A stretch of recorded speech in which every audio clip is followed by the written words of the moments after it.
Hello and welcome back to Fakeytober. Hopefully you know the gist of this by now. Create a new Fakemon each day based around a wonderful prompt list, show you the speed paint, discuss their origins, and give a Pokédex entry. Sound familiar? If not, you should go and check out the previous two videos in the series. There's some decent ones in there, I promise. Well, that pretty much wraps up the intro. Enjoy the video.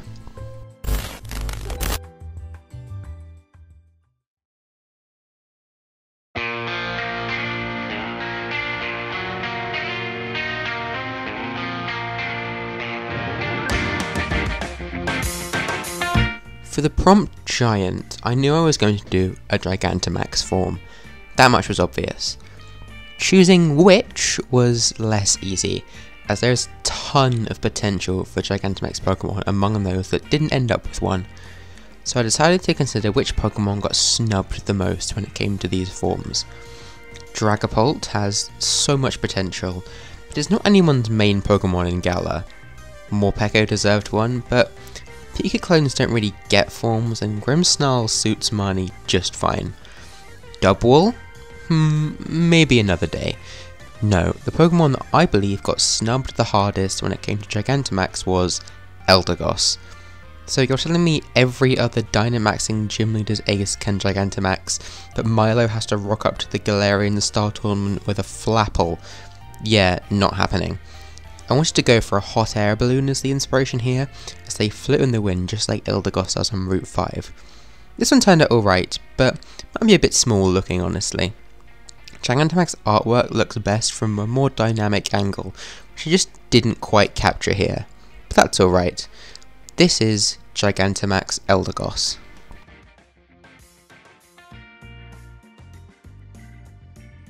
Gigantamax Eldegoss, the Cotton Bloom Pokemon, Grass type. This Pokemon drifts in the wind aimlessly. Its peaceful journey allows it to spread millions of seeds across Galar, which will grow into new Gossifleur. It allows other Pokemon to hitch a ride in its leafy basket.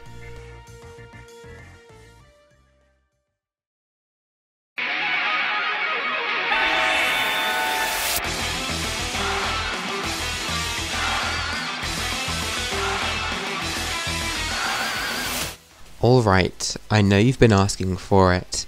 A few people in the comments have been letting me know how much they wish some of these Pokemon were part of the Ryoma Dex. Honestly, while I really like quite a few of them, I don't feel like I can justify having them in my South American region. I know not every Pokemon has to be related to the country of origin, but I can't help but feel like they have to fit in, at least slightly. That being said, when I got the prompt regional form, I knew I had to do one for Ryoma. And where else to go but the resident early game regional form, the patented dark type rodent. Not sure if this is a staple of the main games yet, but the past two generations have had a normal and dark type form of another region's rodent Pokemon. So here's a normal and dark Yungoos and Gumshoos for you. The inspiration for these guys is primarily breakdancing, and despite originating in the US, it's very popular among the countries of Latin America too. This isn't an arbitrary inspiration, however, as I used a very cool piece of trivia from a very Yungoos-like animal, the stoat. These guys will jump and flail around in all sorts of directions, catching the attention of their prey. Somehow this puts them in a daze-like state, and the stoat can easily kill and eat them. Crazy, right? The colour scheme of Ryomian Yungoos is based around something more native though, a Grayson. These guys are slender black, white and grey mustelids, and are closely related to honey badgers. I think Yungoos turned out completely perfect. I'm in love with this little guy. Gumshoos is good too, but I feel like something is a little off. I'll probably come back to it eventually since it is part of the official Ryoma Dex, but that might not be for a while. The implied baseball cap and street attire is clever, but it needs help working with Gumshoos' big frame. Alright, that's enough rambling. Here's Yungoos and Gumshoos. Ryomian Yungoos, the loitering Pokemon. Normal and dark type. Without a local Rattata population to control, Yungoos in Ryoma have become pests themselves. They litter every corner of Ryoma's cities and wilderness, terrorizing the locals for food. Ryomian Gumshoos, the breakdance Pokemon, normal and dark type. Surprisingly agile for their bulky frame, Gumshoos and Ryoma are known for their hypnotic dance routines that are used to orchestrate large-scale food heists. They distract their target with some flashy moves while the rest of the gang grabs the loot.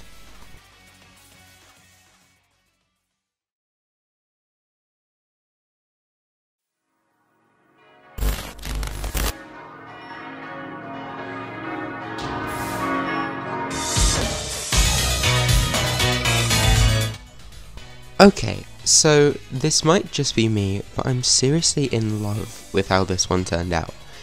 Hasn't been particularly popular on Instagram, and no one else really seems to be as enamoured as me with it, but I don't need the meaningless opinions of those around me to be proud of myself. I love my little steampunk otter, and I'm entitled to that.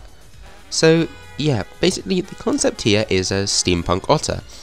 Otters are some of the only non-primate animals to be able to use tools, which is a thing that makes them perfect for a mechanic/inventor type. The original name that gave me this idea was Streampunk, but I eventually came up with something even better, which you'll hear in a minute. I'm super happy with how I managed to combine so many mechanical parts with a natural animal body. It's a really hard thing to do, and I'm surprised it worked at all. The way I incorporated the moustache was just really great too. Just so happy with this one. It's definitely an S tier Pokemon in my books, and it would work brilliantly in the Galar region. Without further ado, here's Automaton.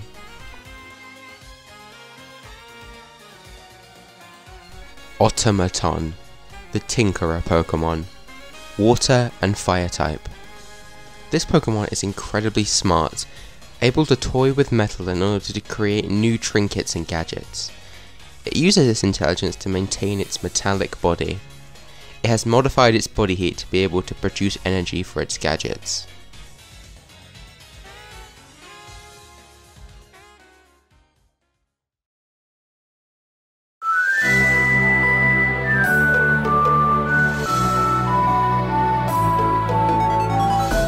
From strength to strength, here's another one that turned out far better than I thought it would. For the ancient prompt, I asked my friend who is currently studying ancient civilizations to give me something really cool to base a Pokemon off of. I got a few ideas from him, ranging from a perfectly preserved Chinese sword to literally just a pit, something he insisted would make for an incredible Pokemon no matter how much doubt I cast on it. Eventually, I settled on the idea of a Fire of Vesta Pokemon. The sacred fire of Vesta was an eternal flame in ancient Rome. It symbolized the greatness and eternal prosperity of Rome. It was tended to by a selected group of Vestal virgins who served for 30 years, completing tasks and rituals related to domestic life.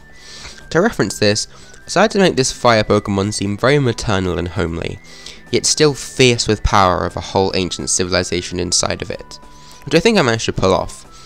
This was in no small part due to the positioning of the fiery arms, which gave the silhouette a sense of grandeur and honestly just looks so cool. The shading is great, the Roman pillar works well. This is Flatriarch.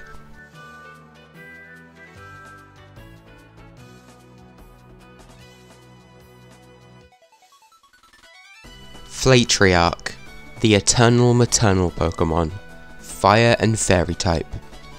A lost piece of a long-gone ancient society, Flatriarch still burns bright in the hopes of their glorious civilization returning to them. Their flames were said to symbolize the prosperity of their nation many years ago. Them still existing is a cruel irony.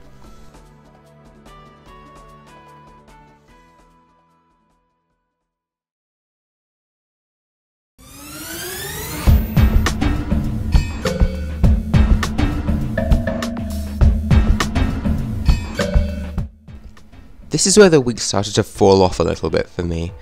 This always seems to happen around this point. Still, I think this is a fun one that could be really improved with just a few touch-ups. I want to do something really cool with this guy, giving it a super unorthodox type for an object mon. I was set on Dragon in particular, and my concept was a wire Hydra. More specifically, this guy was a bundle of tangled wires with the plugs on the ends of them forming the heads of dragons. attempted to make each head super unique, looking into different plugs and different sucker types from around the world. I found that translating these heads into the heads of dragons was a little harder than I expected. I think it turned out alright though, and I really enjoy the GameCube controller that's tangled up with all the wires in the middle. Again, I think this one might have benefited from a more dynamic pose, maybe one on the head a little closer to the viewer or something. I might have also added just a few more heads, as that might have cluttered the design a bit too much. I'm not sure. Let me know what you think of this guy in the comments, because I really don't know how to feel about him.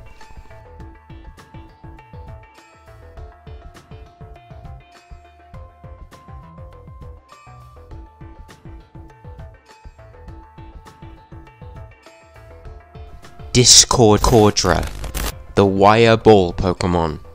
Electric and Dragon type.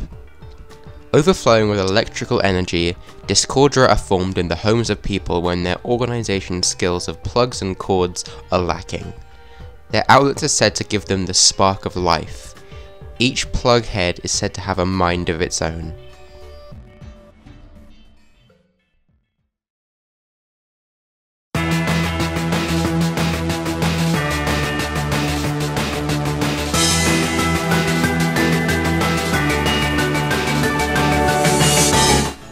The historical or famous person prompt honestly completely stumped me.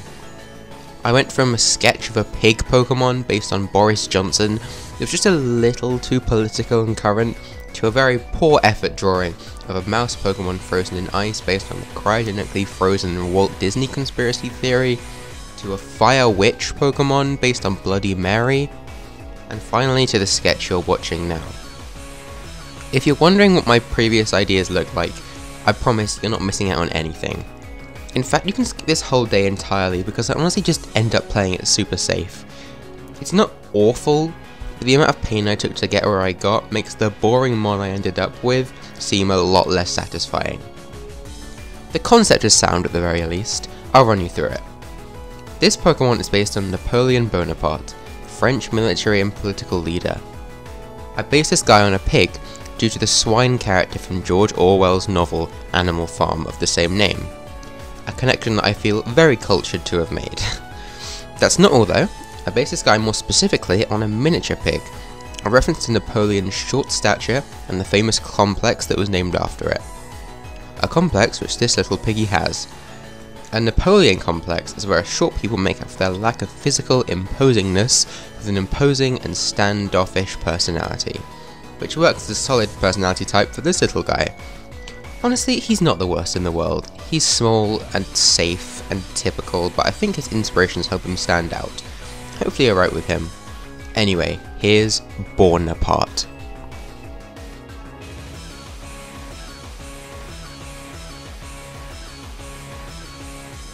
Bonaparte, the miniature pig Pokemon. Ground and fighting type. Being so small, this Pokemon is often picked on by others for being such a runt. It channels the anger it feels into strategy, getting back at its bullies by any means necessary. This Pokemon is famously incredibly ruthless.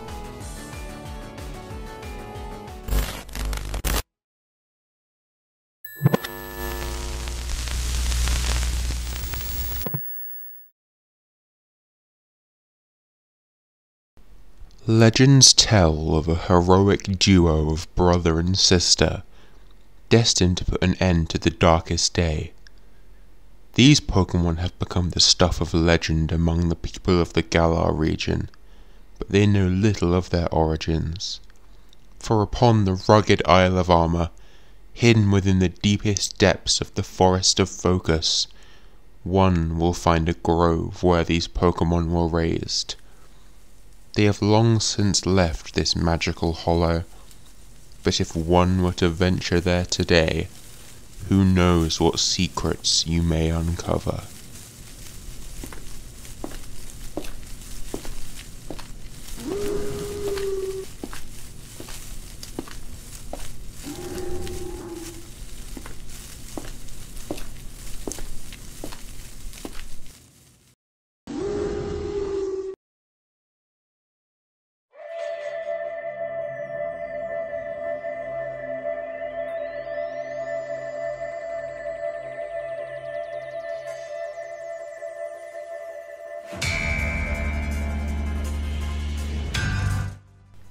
For day 21, Legendary, I knew I wanted to do something really special. So this is the third member of what is now the Hero Trio. 2 wolves, Heroes of Galar, and their long-lost sibling. As you might have heard from that lore reading, this third legendary resides in the Isle of Armor, and for good reason. This Pokemon is based on the Modi-Du, a ghost dog that haunts Peel Castle in the Isle of Man, which is where the Isle of Armor is based off. This legend has shaggy fur and is black all over. I've taken some liberties with the colouring. A ghostly green to blend in with the Forest of Focus works well, and also fits in with the colour-based name scheme of Zacian and Zamazenta. The story behind this Pokemon is that it was once the most powerful of the legendary wolves, dominating and bullying Zacian and Zamazenta into submission. Eventually, the 3 wolves came across the rusted sword and shield, which Zacian and Zamazenta took for themselves, using it to overcome their older sibling before leaving the forest for good. The eldest wolf was left in the dust, left only to prowl the darkest hollow of the forest in ravenous bitterness. It still remains there to this day. This Pokemon is almost certainly my best yet. I'm just so pleased with how I managed to recreate that box art feel while still looking like classic renders of Pokemon at the same time. The colours work, the pose works, the ghostly design works, everything just works. This Pokemon has no weapon or armour, and therefore has no crown form as part of that lore, and I won't be designing any either. But I'm genuinely incredibly proud of this Pokemon's tragic backstory, and I really hope you like it too. So, without further ado, I introduce to you Zardent, the lost warrior Pokemon. Ghost type. The forgotten sibling of Zacian and Zamazenta. This Pokemon resides in the Isle of Armor's Forest of Focus, inside an unkempt hollow. It was older and stronger than its kin, but was overthrown by them and left in the dust when they found the rusted relics. This Pokemon has a brand new ability called Phantom Maw, which boosts attack and defense when entering the battlefield.